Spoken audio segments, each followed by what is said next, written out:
Esta es la entrevista de Fausto Yepes, hoy con... Estamos en contacto ya con el general en servicio pasivo Wagner Bravo, ex jefe de Estado Mayor, para hablar sobre las estrategias conjuntas en la frontera entre Ecuador y Colombia. A propósito de este gabinete binacional, general Bravo, gracias por estar con nosotros. Bienvenido. Buenas tardes, Fausto. Sí, efectivamente, ya conocemos que el señor presidente pues se reunió con el presidente Petro y como se había acordado, si no estoy mal, hace unos 2 o 3 meses, se habían puesto de acuerdo a pedido de el presidente Petro que se haga un mejor plan de control de fronteras. Yo creo que en este gabinete, que es el 11º y el primero que lo hace el presidente Lasso con el presidente Petro, deben haberse presentado ya los planes luego de casi 3 meses de planificación para que ya se ejecute.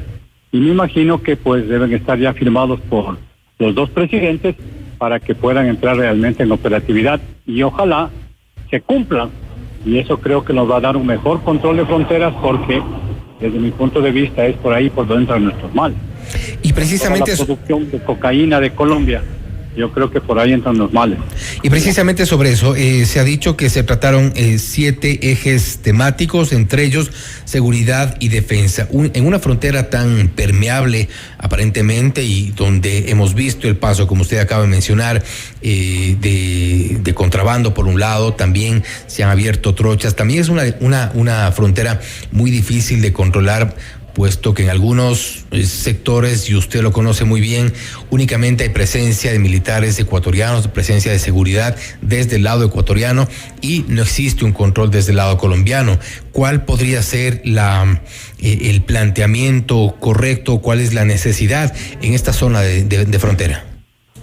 Bueno, Hugo, también había visto que uno de los ejes temáticos es el desarrollo socioeconómico de la frontera, que yo creo que es fundamental, porque como hemos dicho siempre, el concepto de seguridad y desarrollo, no solamente poner más fuerzas armadas o más policía.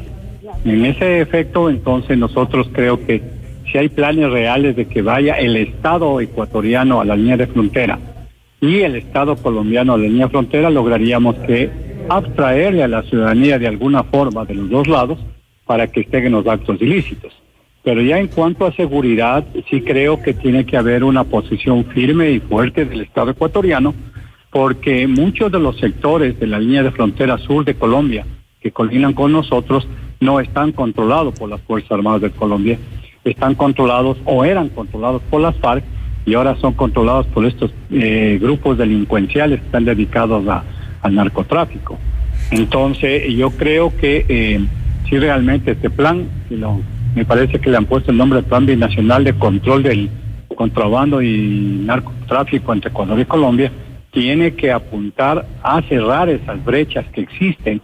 Yo pongo un ejemplo, siempre hay un sector de barbacoas en el lado colombiano, hacia el oeste de la provincia del Carchi, donde se produce gran cantidad de cocaína. Si eso no lo controla el Estado colombiano, vamos a seguir teniendo los problemas. Porque como bien lo dices tú, Hugo, son 740 kilómetros de selva y que en muchos lugares la línea de frontera, voy a poner también en el Carchi, es simplemente una sequía y esa sequía permite que cualquier persona la cruce. Entonces, muy difícil controlarlo si no hay una presencia real de las Fuerzas Armadas y el Estado colombiano en esa línea frontera. Ahora, bajo esa premisa, si es que no existe control del lado colombiano, lo cual no ha existido por décadas, sabemos y conocemos bien que esa parte de la frontera con Ecuador en gran parte está dominada y con asentamientos de la guerrilla, de las FARC, de otro tipo de grupos e históricamente no han sido controlados por el gobierno de Colombia, por el Estado colombiano. ¿Qué nos hace pensar que después de una cumbre entre el presidente Petro y Guillermo Lasso de Ecuador pueda esto cambiar, puede esta realidad ser otra, tomando en cuenta también cuál es la posición de Gustavo Petro? Desde luego, Hugo, creo que contigo conversamos hace unos 2 o 3 meses, indicaba ojalá sea cierto, porque es el 11º gabinete binacional. De lo que yo recuerdo, la Comisión Binacional de Fronteras, en la que se reúnen los mandos militares y Cancillería, data del año 2001-2002. Entonces vamos hablando de cerca de 20, 25 años en los que supuestamente Colombia ha ofrecido cumplirlo. Pero si no lo cumple, simplemente nos han estado utilizando para que nosotros seamos quienes detengamos a todos los males, como digo yo, que nos vienen de Colombia. Yo creo que Colombia es un país hermano, tenemos que ayudarnos, pero si ya el presidente Petro ahora lo pidió hace 3 meses y están conversando y un tema principal ahora es la seguridad, creo que debería cumplirse, y ahí le pediríamos nosotros al presidente de la República, al señor ministro de Defensa, al jefe de comando junto, que seamos transparentes, para que si ya se aprobó el día de hoy ese plan de trabajo y de seguridad de la línea de frontera, realmente poco a poco, tanto a la Asamblea e indirectamente a los ciudadanos, nos vayan diciendo si se cumple o no se cumple. Si no, simplemente van a hacer declaraciones que siempre se las ha hecho y que nunca se las ha cumplido. Y como yo digo, ahí lo más fuerte es saber cuál es la posición del presidente Petro, porque escuchaba por ahí un audio en el que él dice que si queremos tener menos crímenes en Colombia, lo único que hay que decir es que tal actividad ya no es un crimen, como lo quiere decir que la producción de hojas de coca ya no es un delito, es un estupefaciente que no le daña a Colombia, le daña al Ecuador, le daña al mundo. Entonces sigue siendo algo proscrito mientras no esté regularizado en su consumo o producción en diferentes países. Entonces, al ser delito, no es cuestión de que ya no le pongo delito a una cosa y ya hay menos crímenes.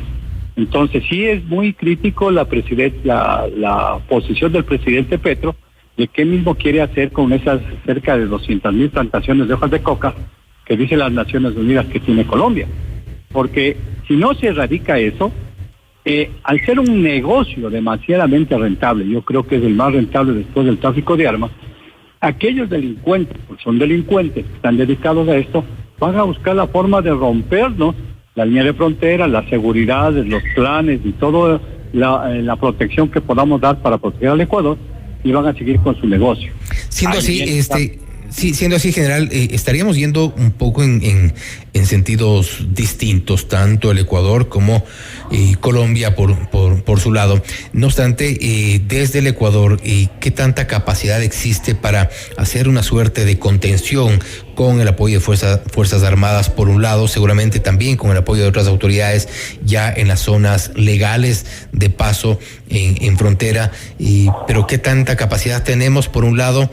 Y porque aparentemente esto no es tan fácil como tener algún tipo de decisión de los dos gobernantes y resolver el problema. No es necesariamente falta de voluntad. Hay una parte logística importante que puede ser al menos complicada. Yo he dicho algunas veces, y espero no equivocarme, de que se afectó al sistema de seguridad nacional. Se fue debilitando las capacidades de Fuerzas Armadas y de la Policía Nacional. Y esas capacidades son estratégicas que nos permiten a largo plazo dar resultados. Pero si durante los últimos 15 años se destruyó fundamentalmente el sistema de inteligencia, que es quien nos da la información, y que una red de inteligencia no se la monta de la noche a la mañana, y en cierta forma casi quedamos ciegos, porque recordemos que la CNI se quedó a órdenes del presidente para la lucha política de sus adversarios, no para buscar realmente la seguridad y la lucha contra el crimen organizado. Entonces, en un país que nos dejaron debilitados en la indefensión, es decir yo, realmente el volver a reconstruir esas capacidades nos toma tiempo, nos toma política, nos toma acuerdos y fundamentalmente bastantes recursos.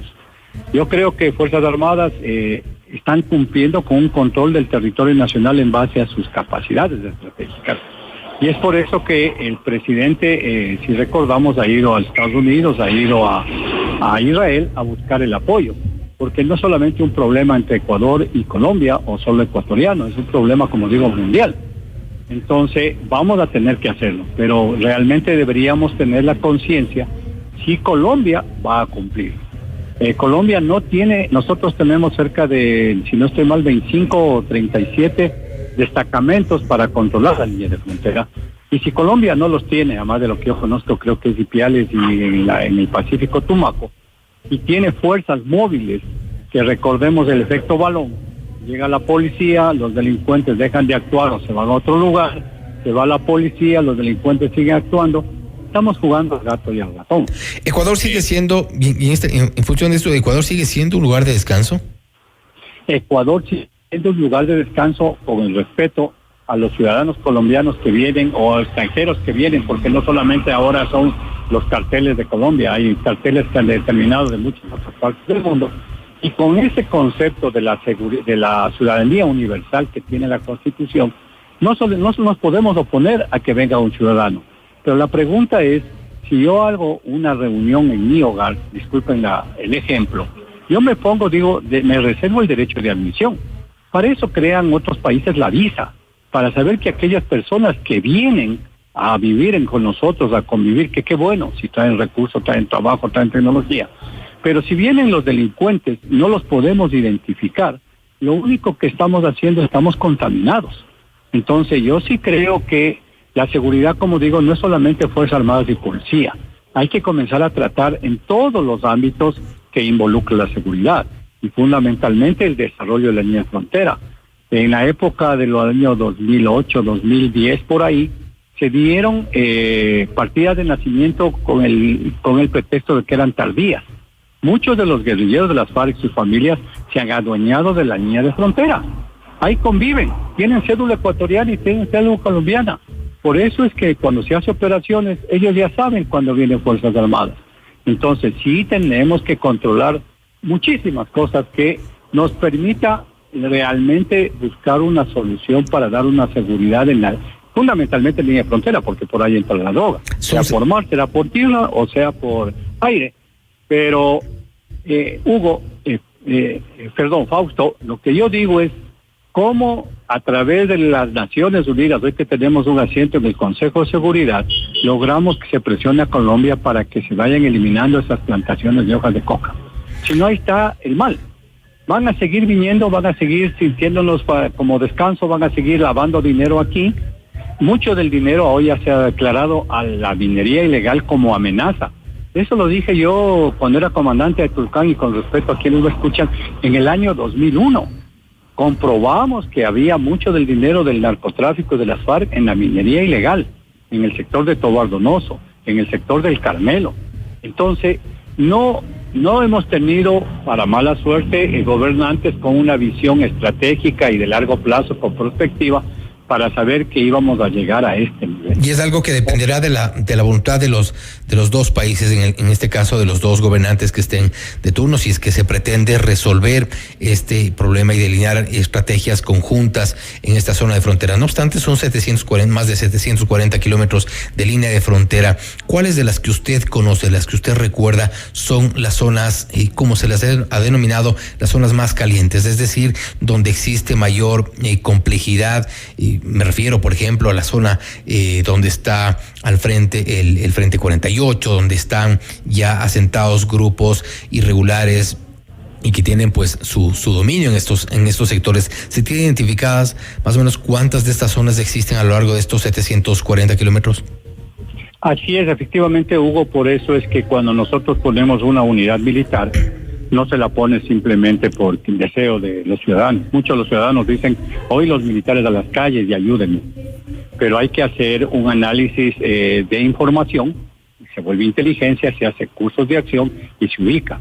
Por eso es que cuando fui precisamente también, disculpen, comandante Tulcán, se puso el destacamento en Tobar Donoso, porque era un lugar que estaba realmente abandonado del gobierno colombiano y que nos afectaba duramente. Otro es el asunto de Mataje. En Mataje hoy tenemos un puente. Qué bueno que tengamos un puente, pero la pregunta es si es que ese centro binacional de atención de fronteras que debe ser creado para poder controlar quién pasa, quién no pasa, si vienen con los documentos, si vienen con pasaportes, cédula, no existe. Otro destacamento que lo pusimos es Chical.